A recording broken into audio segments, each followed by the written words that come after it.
Alright, let's have a look at the fastest PS1 game there ever was. In years past, there was a Sega Genesis Strider, and it was a painfully slow and poorly programmed, and so this game was something of an apology letter for that game.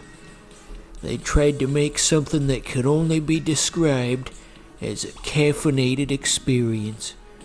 Once you see the action in this, you'll think, like those old commercials for Jimmy John's, and so fast you'll freak. They got a cool schematic of the city. I mean, it's a 2D game, so I don't see what good it does to show us that. Anyway, that art we saw earlier on the loading screen looked rather DeviantArt-esque and unprofessional. Nothing against them, it's just when you kind of pause and look at it, you think, that doesn't look like it belongs in a commercial product. So yeah, away we go. Look at us. Just chop, chop, chop. We're gonna cut all the homeless in half by 2025. So correct me if I'm wrong, but I do believe the sprite that they used for Strider in this is the same sprite that would later get used in the Marvel vs. Capcom games, as there were a lot of reused assets in that. I mean, they had to make such a big game. Oops, I overshot the spot where I was supposed to land. The game kinda had to auto-walk me back to the correct spot before the fight could start. So it says this guy's a terrorist, huh? George Bush tried to warn us. He said, we gotta protect ourselves from the terrorists. And then he pulled out a samurai sword and went, hoo-wah, ha-ha, hoo-wah, hoo-wah, hoo-wah. Oh, George, you're such a goofball, swinging that thing around in the White House briefing room. You're gonna hurt somebody is what you're gonna do. I think that's a boss. You see that monkey right there? That's no ordinary monkey, by the way. That's a callback to Son, a different Capcom game. And if you saw that billboard, I guess in the distant future, Turkish President Recep Tayyip Erdogan is still around. Kinda look like that, I guess. Okay, kinda hard to hit this guy because he's so high up. He's too damn high.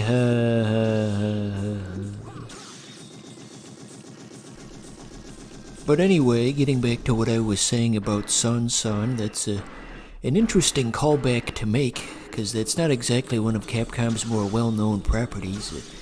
Son was a shoot-'em-up that was either on the arcade, the NES, or maybe even the Master System. Well, actually, probably not the Master System, now that I think about it. Because back then Nintendo had that policy that restricted third-party companies with working with the competition. But anyway, yes, Son was a shoot-'em-up where you play as a monkey that rides a cloud. A common theme in Eastern media. Can you think of any other popular franchises involving monkeys that ride clouds? That's right, Bad Boys 2. Nah, it's Dragon Ball, you dumbass. Okay, now that I think about it, let me just correct the record slightly on that joke that I just made.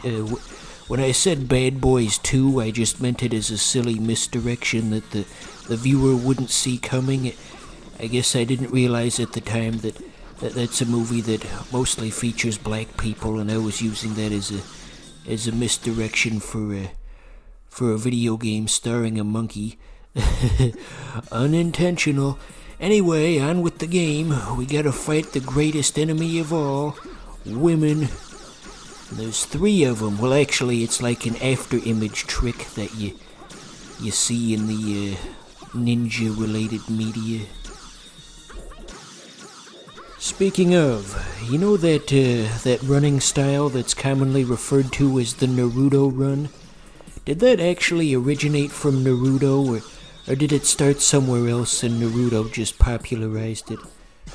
What happened with that? Surely that came from somewhere. Hey, look, it's the Capcom cow from Capcom Arcade Collection. That was a fun series.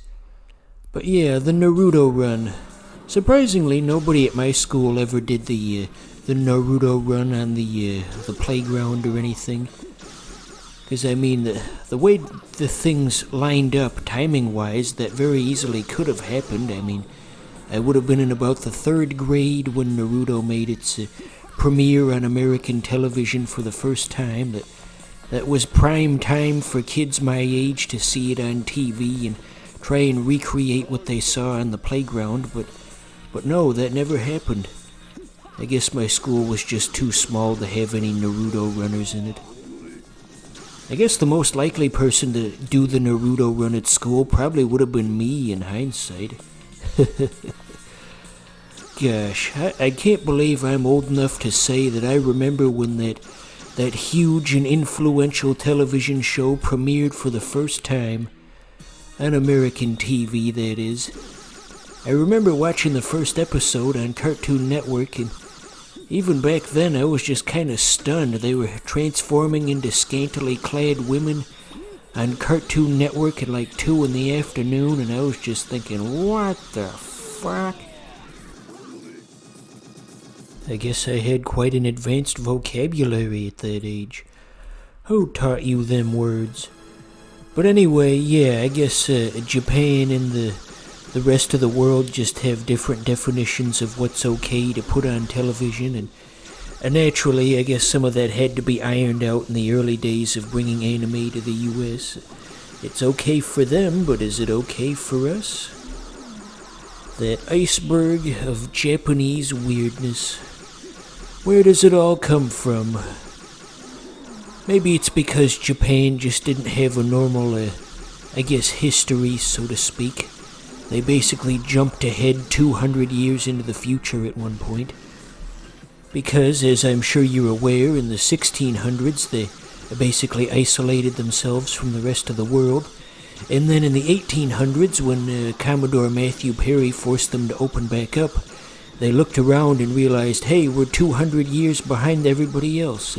We're still in the 1600s. We haven't evolved at all since we closed our borders, and the rest of the world has succeeded against us. We gotta catch up with the times. And so then, by copying what the other countries were doing, they basically just jumped ahead 200 years into the future. And that's such a shocking change that I think that kind of shook everybody up on a cultural level. And that's where all the Japanese weirdness comes from.